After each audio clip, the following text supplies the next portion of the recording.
Hi, let's cover the ingredients. We need 5 pounds chicken, 2 cups of rice, a little bit of oil, 8 cups of water, salt, 4 stalks of green onions, a little bit of ginger, and a big pot. So to start, we are going to start with our ginger. If you have a peeler, you can use the peeler to peel the skin off the ginger root. If not, you can just like me use a knife, kind of scrape it off. We need about 3/4 inch to an inch of ginger. So let's get this off here. You can slice it if you have a chef knife like I do, like this, and then kind of give a tap. If you have a big cleaver, then you will cut the big chunks of it and then just mash it with the big cleaver.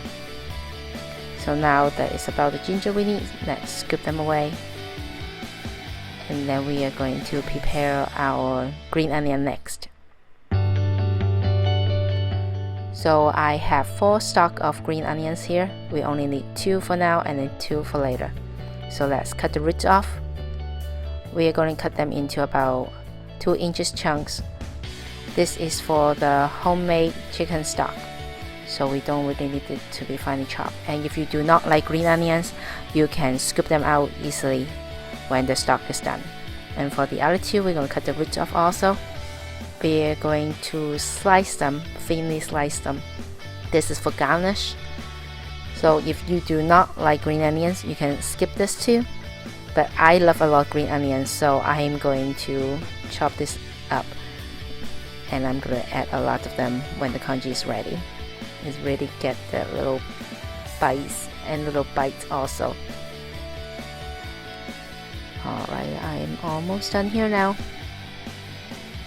Okay, let's put this aside also. Let's make a homemade chicken broth to start our congee. In the big pot or your slow cooker or pressure cooker, we're gonna put all our chicken pieces in the pot. You can use whole chicken, chicken thigh, chicken breast, doesn't matter. Then we are going to add the ginger and the green onion next. Then we are going to add the water last.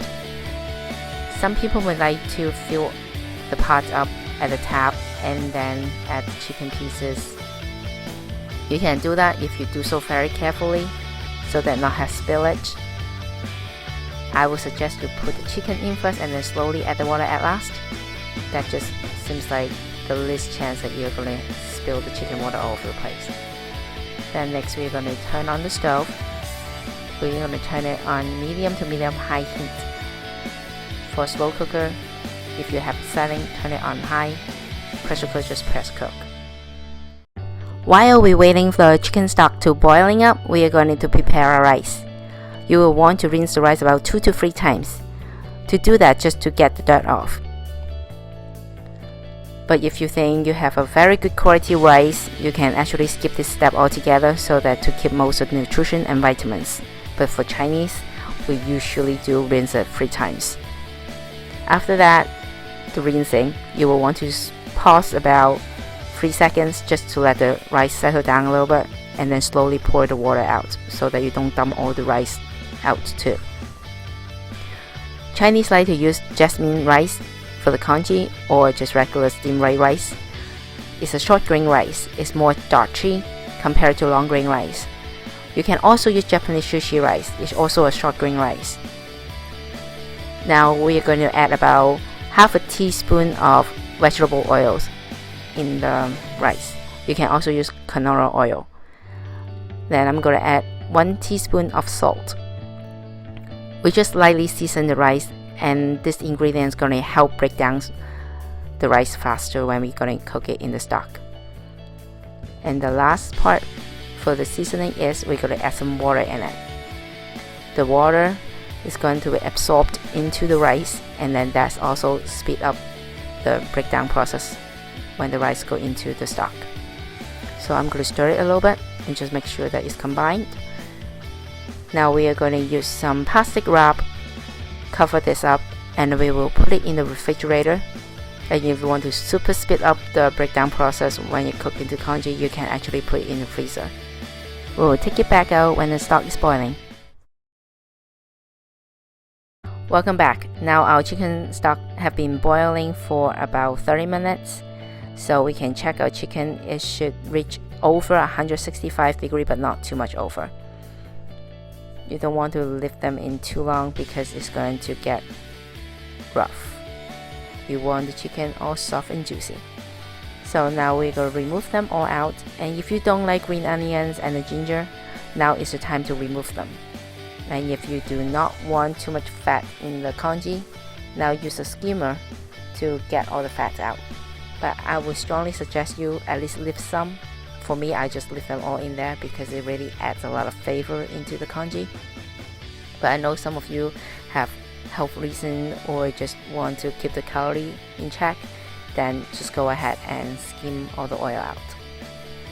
Now after we get all the chicken out, you will need to get your rice in the refrigerator or from the freezer. Get them out and get ready and put them in the boiling stock. Make sure you kind of keep the bowl low, almost touching the stock when you pour it in, and do it slowly so that you do not splatter. The stock is really hot, you're gonna get hurt.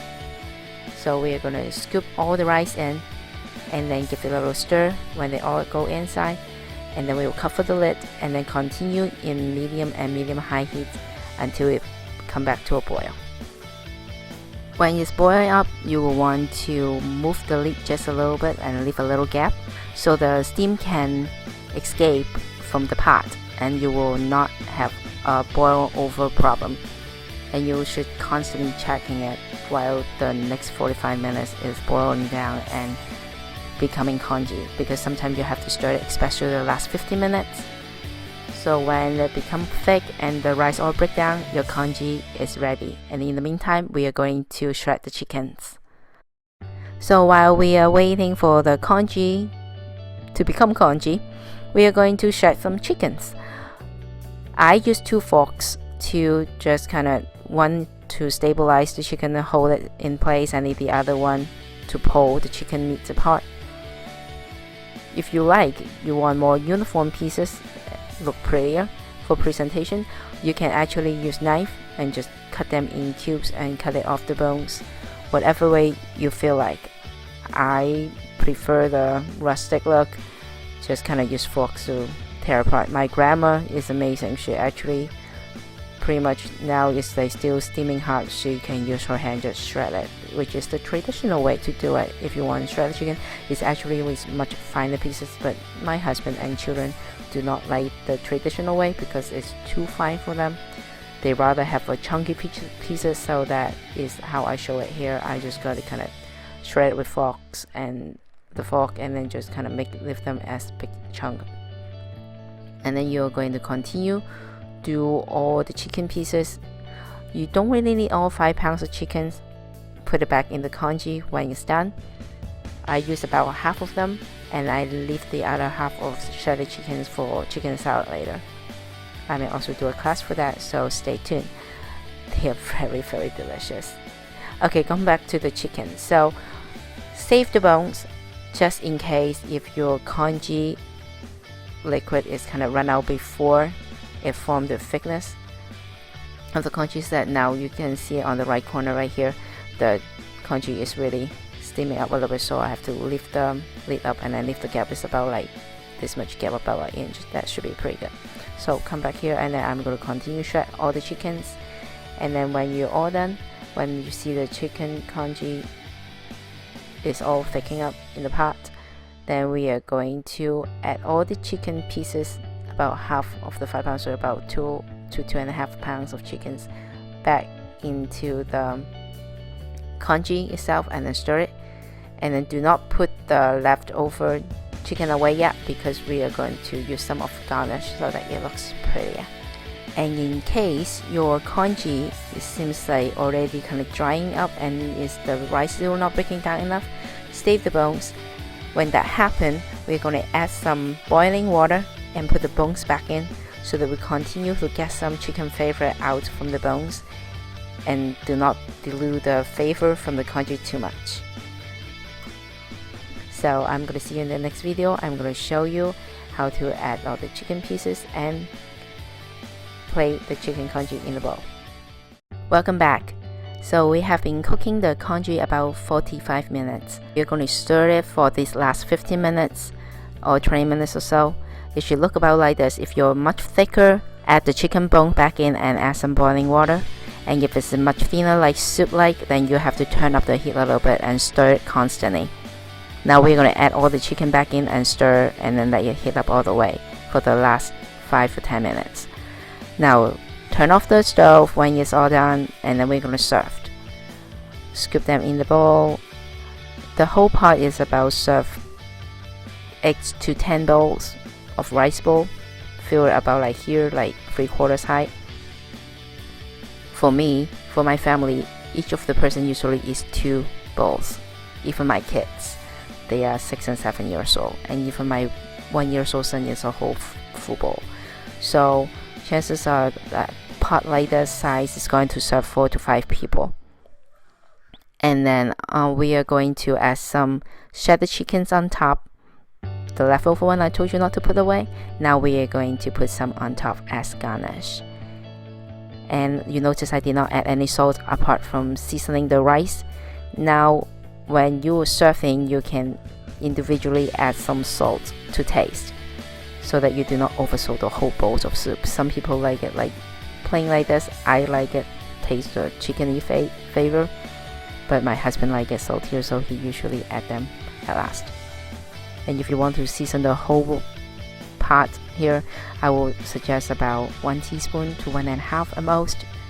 And the safest bet is just season it individually. Just a touch, like 1/4 to 1/2 teaspoon is a lot. So now, if you like spice, add a little bit ground white pepper. It's really bring the flavor up a lot. Just sprinkle it, don't put too much because it's get really spicy real fast.